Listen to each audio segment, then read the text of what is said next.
Évangile de Jésus-Christ selon saint Marc. Comme le nom de Jésus devenait célèbre, le roi Hérode en entendit parler. On disait « C'est Jean le Baptiste qui est ressuscité d'entre les morts. Voilà pourquoi il a le pouvoir de faire des miracles. » Certains disaient « C'est le prophète Élie. » D'autres disaient encore « C'est un prophète comme ceux de jadis. » Hérode entendait ces propos et disait « Celui que j'ai fait décapiter, Jean, le voilà ressuscité. » Car c'était lui, Hérode, qui avait fait arrêter Jean et l'avait mis en prison. En effet, il avait épousé Hérodiade, la femme de son frère Philippe, et Jean lui disait « Tu n'as pas le droit de prendre la femme de ton frère. » Hérodiade en voulait donc à Jean, et elle cherchait à le faire mettre à mort. Mais elle n'y arrivait pas, parce qu'Hérode avait peur de Jean. Il savait que c'était un homme juste et saint, et il le protégeait. Quand il l'avait entendu, il était très embarrassé, et pourtant il aimait l'entendre.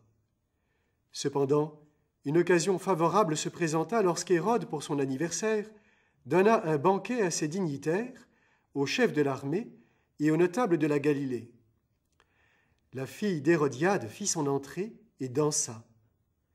Elle plut à Hérode et à ses convives. Le roi dit à la jeune fille « Demande-moi tout ce que tu veux, je te le donnerai. » Et il lui fit ce serment « Tout ce que tu me demanderas, je te le donnerai, même si c'est la moitié de mon royaume. » Elle sortit alors pour dire à sa mère « Qu'est-ce que je vais demander ?» Hérodiade répondit « La tête de Jean le Baptiste. » Aussitôt, la jeune fille s'empressa de retourner auprès du roi et lui fit cette demande. « Je veux que tout de suite tu me donnes sur un plat la tête de Jean-Baptiste. » Le roi fut vivement contrarié. Mais à cause du serment fait devant les convives, il ne voulut pas lui opposer un refus. Aussitôt, il envoya un garde avec l'ordre d'apporter la tête de Jean. Le garde s'en alla et le décapita dans la prison. Il apporta la tête sur un plat, la donna à la jeune fille, et la jeune fille la donna à sa mère. Lorsque les disciples de Jean apprirent cela, ils vinrent prendre son corps et le déposèrent dans un tombeau.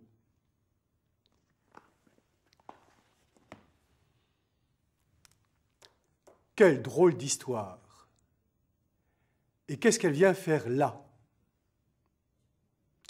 Eh bien justement, elle est là, précisément, entre l'envoi en mission des 12, que nous avons entendu hier, et leur retour, que nous entendrons demain. Elle doit donc signifier ce qu'est la mission, d'une façon qui demande certainement un déchiffrement, parce que ça n'est pas immédiatement intuitif. Qu'est-ce que cette histoire signifie?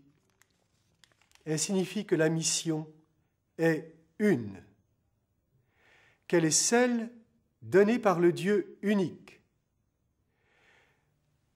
Le Père, dont les deux mains, comme disent nos frères d'Orient, sont le Fils et l'Esprit, leur confie la mission.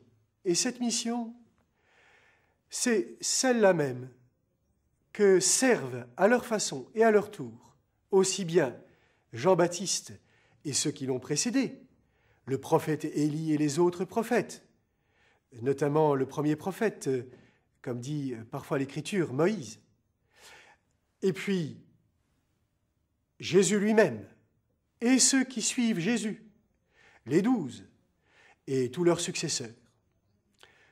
Tous, y compris Jésus, le parfait serviteur du Père, servent l'unique mission confiée par le Père.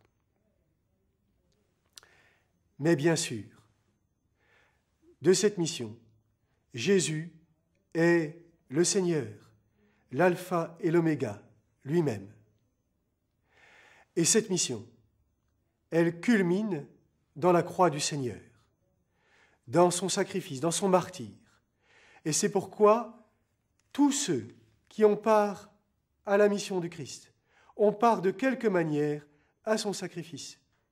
Et pour Jean le Baptiste, c'est par cette décapitation, à cause de sa fidélité à la loi du Seigneur et à la vérité.